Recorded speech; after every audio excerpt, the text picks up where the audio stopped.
Seorang pengusaha berniat membuka toko alat tulis. Berbagai hal telah dipersiapkan termasuk nama toko yaitu Toko Alat Tulis Murah. Seluruh keperluan alat tulis mulai dari pensil, pulpen, buku tulis, buku gambar, menggaris, menghapus, dan lain sebagainya telah dibeli dari distributor yang kemudian akan dijual kembali. Beberapa merek buku tulis yang dibeli memiliki harga beli yang bervariasi seperti pada tabel berikut. Ada merek buku tulis Sindu, Small Boss, dan Papersan. Di sini untuk harga beli Sindu, dia membeli 100 buah, harganya adalah Rp150.000. Small Boss membeli 50 buah, total harganya adalah Rp125.000. Sedangkan Papersan membeli 50 buah, total harganya Rp100.000. Setiap merek buku tulis itu akan dijual dengan harga sebagai berikut. Ini harga jual yang baru, tapi ini per unitnya ya. Apabila semua merek buku tulis tersebut dijual semua atau terjual semua, pernyataan yang benar menurut stimulus di atas. Oke, berarti ini harga belinya 150, 125, 100.000. Kita tentukan harga jual keseluruhan. Artinya kita kalikan 2.500 ini dikali dengan banyaknya barang, yaitu 100 buah. 2.500 itu kan per unit atau per item, dikali karena ada 100 buah dikali 100, sehingga menjadi Rp250.000. Untuk yang small boss harganya 3.000, dikali ada 50 buah, dikali 50, sama dengan Rp150.000. Sedangkan yang Papersan satunya 3.000, ada 50 buah juga, sehingga 3.000 dikali 50 sama dengan Rp150.000. Oke, jadi harga jual keseluruhan yang Sindu 250, Small Boss 150, dan Papersan 150 juga. Sekarang kita tentukan pernyataan masing-masing benar atau salah. Yang A mendapatkan untung 50.000 untuk merek Sindu. Sindu itu kan belinya 150. Ini dijual 250, maka untungnya bukan 50 melainkan 100.000. Berarti pernyataan ini salah. Mendapatkan untung 25.000 untuk merek Small Boss. Small Boss 125 dijual 150. Nah, ini untungnya 25.000. Kalau yang C mendapatkan untung 100.000 untuk merek Papersan. Papersan 100.000 terjual 150. Berarti ini untungnya itu harusnya 50. Mendapatkan kerugian, tidak ada yang rugi, semuanya untung. Membeli gaun seharga 450.000. Membeli gaun, berarti ini adalah harga beli untuk dijual kembali. Setelah beberapa bulan, gaun tersebut tidak laku dan dianggap sudah ketinggalan mode. Pemilik butik memutuskan untuk menjualnya dengan kerugiannya adalah 20%. Harga jual gaun tersebut adalah yang diminta adalah HJ. Ingat, kalau diminta HJ berarti persen dari HJ per persen dari HB kali dengan HB-nya berapa. Yang perlu diingat, persen dari HB selalu 100%. Ini selalu 100%. Sehingga HJ-nya adalah 100% karena dia di sini dikatakan rugi.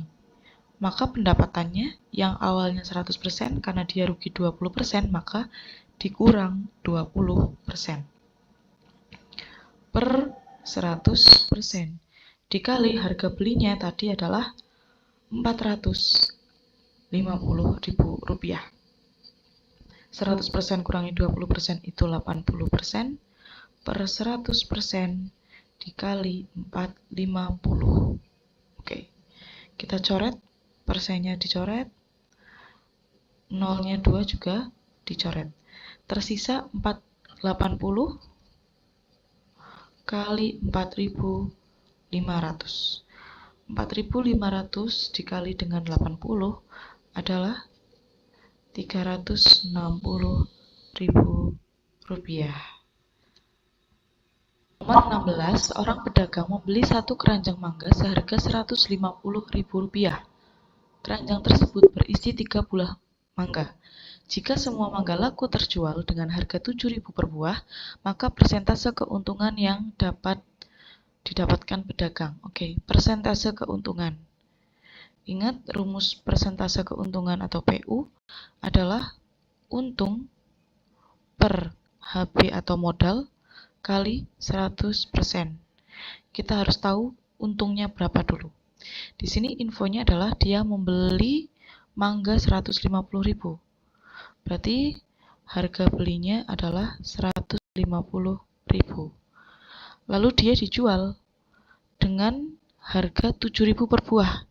Di sini ada 30 buah, sehingga harga jualnya adalah 7.000 dikali 30. Berarti Rp210.000. Dari sini kita bisa simpulkan ya, belinya 150, dijual 210. Maka kesimpulannya untungnya adalah 210.000 dikurangi 150.000. Pedagang itu untung Rp60.000. Oke, kita sudah ada, untung sudah ada, HB sudah ada. Kita masukkan ke rumus. Untung per HB berarti 60.000 per HB-nya atau modalnya 150.000 dikali 100%. Kita coret nolnya 2, di sini nolnya 2, nolnya 2, di sini nolnya 2. Tersisa 600 dibagi 15. Jawabannya adalah 40%. Yang B. Nomor 17, terdapat stimulus. Beberapa waktu yang lalu, Andini mendapatkan beasiswa sebesar Rp6 juta karena mendapatkan juara 1 tingkat provinsi dalam lomba tari kreasi. Uang tersebut langsung ditabung di sebuah bank untuk persiapan melanjutkan ke sekolah ke jenjang yang lebih tinggi. Oke, info ini kita simpan, dia ditabung. Oke. Saat ini total tabungan yang dimiliki Andini menjadi Rp7.200.000. Oke, setelah ditabung, beberapa waktu kemudian, total tabungannya menjadi Rp7.200.000. Dan bank tersebut memberikan bunga tunggal sebesar 5% setiap tahun. Lama Andini menabung di bank tersebut adalah, oke. Di situ dia menabung awalnya 6 juta. Maka itu adalah M, modal atau tabungan awal. 6 juta rupiah. Lalu setelah saat ini total tabungannya menjadi 7.200.000. Berarti itu tabungan akhirnya yaitu Rp7.200.000. Info lain, bank tersebut memberikan bunga tunggal, berarti B kecilnya adalah 5% per tahun. Dari info pertama dan info kedua ini, awalnya 6 juta, lalu menjadi 7.200.000, maka kita bisa simpulkan bahwa besar bunganya adalah 1.200.000. Pertambahan uangnya itu 1.200.000. Sehingga kita bisa masukkan ke rumus karena yang diminta adalah lama menabung. Lama ini berarti adalah waktu atau T-nya. Ingat, rumus bunga adalah M kali B kecil kali T. Bunganya adalah 1.200.000 sama dengan modal awalnya itu 6 juta dikali bunga tunggalnya adalah 5/100 kali T-nya, berarti kita cari T. Lalu kita operasikan, coret, maka 1.200.000 sama dengan 60.000 kali 5 yaitu 300.000. T kali T kan. Maka T sama dengan 300.000, kita pindah ruas kiri jadi pembagian. 1.200.000 dibagi dengan 300.000. Kita coret. 12 bagi 3 T sama dengan 4. Ini kan tadi satuannya tahun. Kenapa tahun?